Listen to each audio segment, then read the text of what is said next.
Mukjizatnya Nabi Isa lagi diantaranya adalah bisa menciptakan burung. Jadi Nabi Isa ambil tanah liat, kemudian dielus-elus, dibentuk seperti burung, kemudian Nabi Isa tiup, lalu terbang.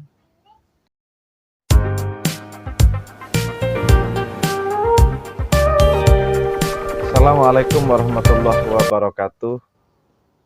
Kembali lagi bersama channel Catatan Sang Kiai, dan kali ini channel Catatan Sang Kiai akan memberikan kajian tentang keistimewaan Nabi Isa dari sisi mukjizat Nabi Isa dan kaitannya dengan Nabi Muhammad.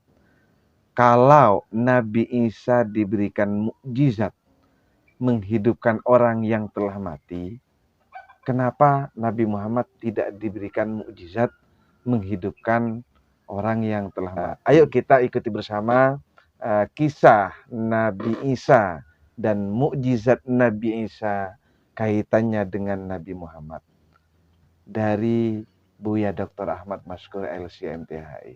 Monggo Buya. Bismillahirrahmanirrahim. Alhamdulillah sallallahu wasallam wa baraka ala sayyidina wa maulana Rasulillah wa alihi wa ashabihi wa azwajihi wa ala jami'i man tabi'ah wa wala ba'du. Wa juga kita nusalli wa nusallim ala jami'il anbiya wal mursalin alaihi wassalatu wassalam. Pertama, umat Islam atau kita umat Islam wajib yakin bahwa Allah Subhanahu wa taala telah mengirim banyak utusan dan para nabi.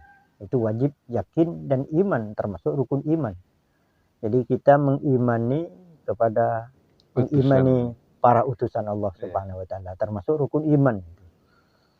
Seperti yang difirmankan Allah Subhanahu wa taala dalam Al-Qur'an yang biasa kita baca di tahlilan kadang-kadang itu. Amanar rasulu bima unzila ilaihi min rabbih wal mu'minun. Jadi Rasulullah Muhammad SAW mengimani iman kepada semua kitab Allah, iman kepada Al-Qur'an, dan orang-orang mukmin juga. Kullun amana billahi wa malaikatihi wa kutubihi wa rusulihi. Di masing-masing baik nabi maupun orang-orang mukmin secara umum iman pada Allah dan malaikat Allah dan kitab-kitab Allah dan para utusan Allah. Kemudian la nufarriqu baina ahadin min rusuli. Tidak boleh memisahkan antara semua utusan Allah. Artinya semua rusul Allah itu satu. Agamanya satu, yaitu Islam, dan akidahnya satu, yaitu Allah Subhanahu wa taala Maha Tunggal. Tidak ada satu nabi pun yang menyekutukan Allah, tidak ada satu nabi pun yang mengatakan atau mengajak kepada umatnya untuk mengajak menyembah selain Allah Subhanahu wa taala. La nufarriqu baina ahadin min rusuli. Jadi tidak boleh memisahkan antara para nabi dan para utusan. Dalam kehidupan ini kita akan banyak bertemu atau bersenggolan dengan orang-orang yang menyekutukan Allah, dengan orang-orang yang menuhankan selain Allah, dengan orang-orang yang beranggapan bahwa Allah mempunyai sekutu, Allah memiliki sesuatu yang sama dengan Allah Subhanahu wa taala. Bagaimana sikap kita? Pertama, sikap kita umat Islam harus belajar atau mengetahui keadaan sumber Islam itu sendiri, yaitu Al-Qur'an dan hadis. Di sumber Islam kalau di komunitas atau di umat Nabi Muhammad SAW adalah Al-Qur'an dan hadis. Sehingga apabila kita belajar dan mengkaji serta mengetahui ayat-ayat Al-Qur'an dan hadis-hadis Nabi SAW, notabene dalam hal ini, dalam hal tentang Nabi dan Rasul, Maka kita pertama yang harus kita lakukan adalah iman, yakin. Jadi umat Islam wajib yakin bahwa seluruh atau semua para nabi adalah utusan Allah Subhanahu wa taala, bukan dan tidak boleh dijadikan sesembahan. Jadi semua adalah utusan Allah, mulai dari Nabi Nuh hingga Nabi Muhammad alaihissalatu wassalam, semua Rasulullah. Wajib kita imanin. Wajib kita yakin bahwa mereka adalah utusan Allah Subhanahu wa taala, artinya pesuruh Allah Subhanahu wa taala, bukan disembah. Tidak boleh. Jadi tidak boleh umat Islam mengatakan saya iman kepada Nabi Muhammad alaihissalam sebagai Rasul, tapi saya juga percaya bahwa Nabi Isa adalah anak Tuhan umpama. Tidak boleh. Itu namanya iman pada sebagian dan kafir pada sebagian. Jadinya ya tetap kafir. Jadi, iman pada sebagian Al-Quran, yakin atau kafir pada sebagian, itu jadinya kafir, tidak jadi iman. Kemudian terkait dengan Nabi Isa alaihissalatu wassalam, yang putra dari Sayyidah Maryam al-Batul, Maryam putri dari Imran dan ibu Hannah. Jadi bapaknya Imran, ibunya adalah Hannah. Kedua-duanya dari keturunan Nabi Ishak bin Ibrahim. Semua bermuara pada Nabi Ibrahim alaihissalatu wassalam. Itu termasuk sama seperti Nabi Muhammad alaihissalatu wassalam, dari Nabi Ismail sampai pada Nabi Ibrahim alaihissalatu wassalam. Jadi sama, satu. Ya, sehingga Nabi Ibrahim disebut dengan Abul Anbiya, bapak dari semua para nabi, kecuali nabi sebelumnya. Itu Nabi Hud, Nabi Saleh, Nabi Idris, Nabi Adam, Nabi Nuh, bukan. Artinya sebelum Nabi Ibrahim. Nah, tentang Nabi Isa alaihissalatu wassalam dengan sangat jelas di dalam Al-Quran, Allah mengisahkan atau berfirman, itu qala Isa bin Maryam inni rasulullah ilaikum ya bani Israil inni rasulullah ilaikum musaddiqan lima baina yadayya wa mubashiran bi rasulin ya'ti min ba'dihi ismuhu Ahmad. Jadi Nabi Isa itu dengan sangat tegas di dalam Al-Quran difirmankan oleh Allah bahwa Nabi Isa berkata kepada kaumnya, kepada kaum Bani Israel, bahwa saya utusan Allah. Dengan kalimat itu, dengan ayat tersebut, maka umat Islam wajib yakin, wajib beriman bahwa Nabi Isa adalah Rasulullah alaihissalatu wassalam. Kemudian lanjutan ayatnya tentang mukjizat-mukjizatnya. Qala inni Abdullah ataniyal kitab waj'alani nabiyya, saya hamba Allah, kata Nabi Isa. Jadi bukan saya anak Allah, bukan. Saya hamba Allah, saya dijadikan nabi utusan, saya diberi kitab, yaitu kitab Injil. Kemudian wa unabbiukum bima tadakhiruna fi buyutikum, saya bisa membaca apa yang kalian simpan di rumah kalian. Saya bisa tahu bahwa ada orang menyimpan uang di bawah kolong mejanya, bisa ditebak oleh Nabi Isa alaihissalatu wassalam. Unabbiukum bima tadakhiruna fi buyutikum, saya beritahu itu apa yang Anda sembunyikan dikumpulkan oleh Nabi Isa. Masing-masing satu. Ada yang itu menyembunyikan uang, itu menyembunyikan beras, itu menyembunyikan gandum, semua persis dengan apa yang disabdakan dan dikatakan oleh Nabi Isa alaihissalatu wassalam. Itu mukjizat. Kemudian akhluqu lakum minat-tini kahay'ati at-tayri fa anfukhu fihi fayakunu tayran bi idznillah. Mukjizatnya Nabi Isa lagi diantaranya adalah bisa menciptakan burung.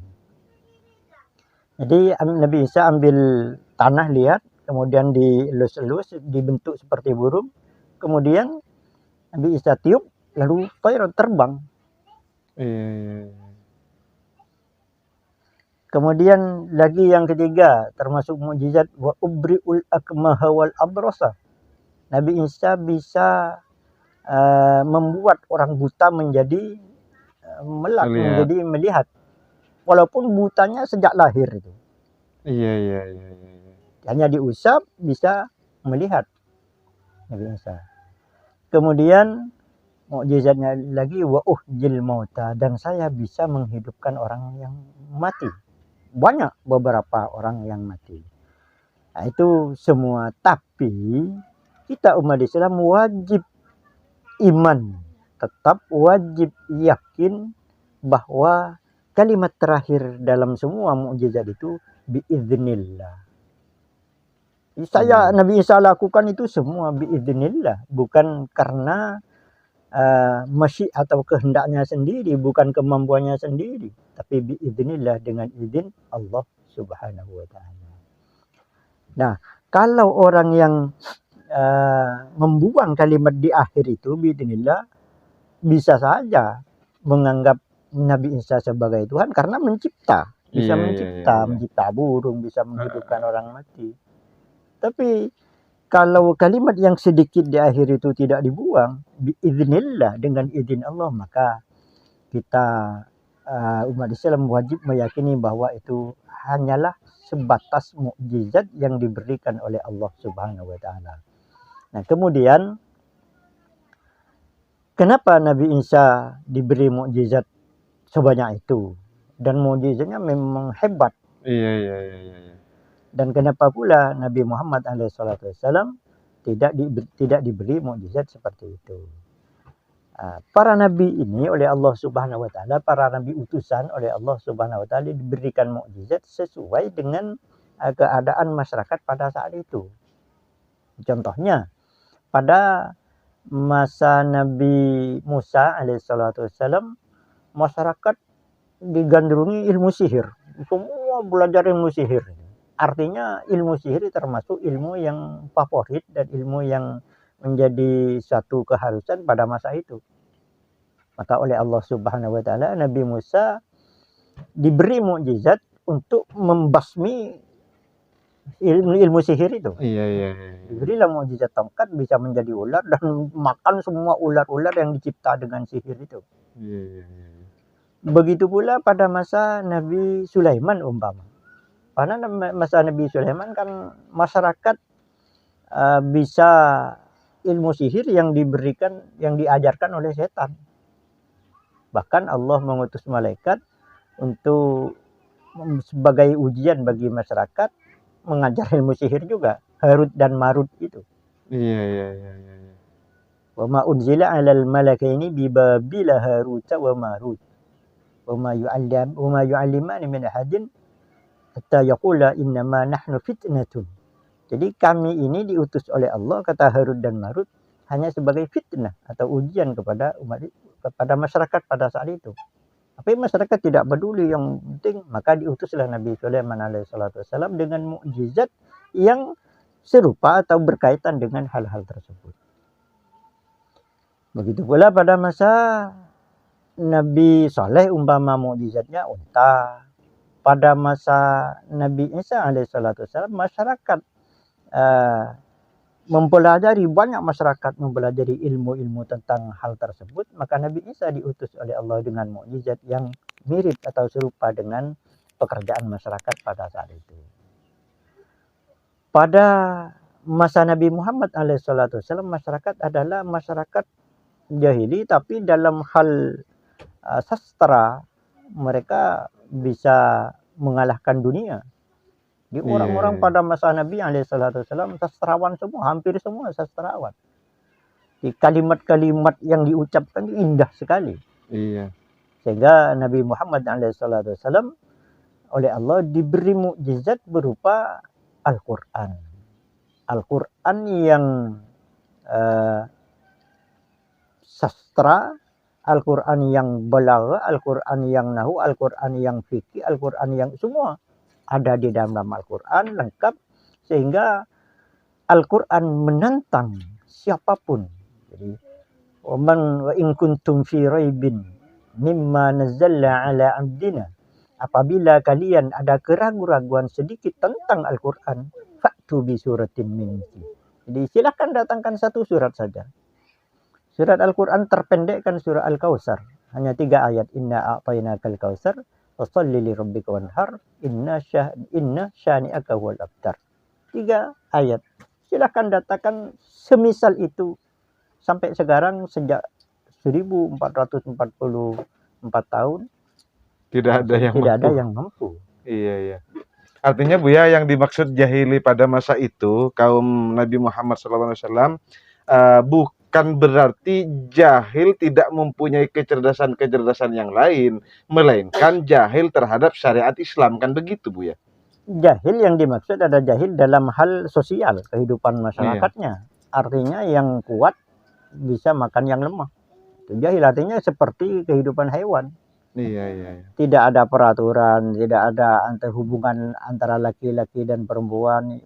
Makanya nikah itu pada masa jahiliyah itu kan seperti ya prostitusi sekarang. Ada Iya. hadis Aisyah radhiyallahu taala anha, kana nikahu qabla al-Islam ala arba'. Jadi nikah sebelum Islam ada 4 macam. Satu, nikahul istibda. Nikah yang mencari memasarkan farjinya.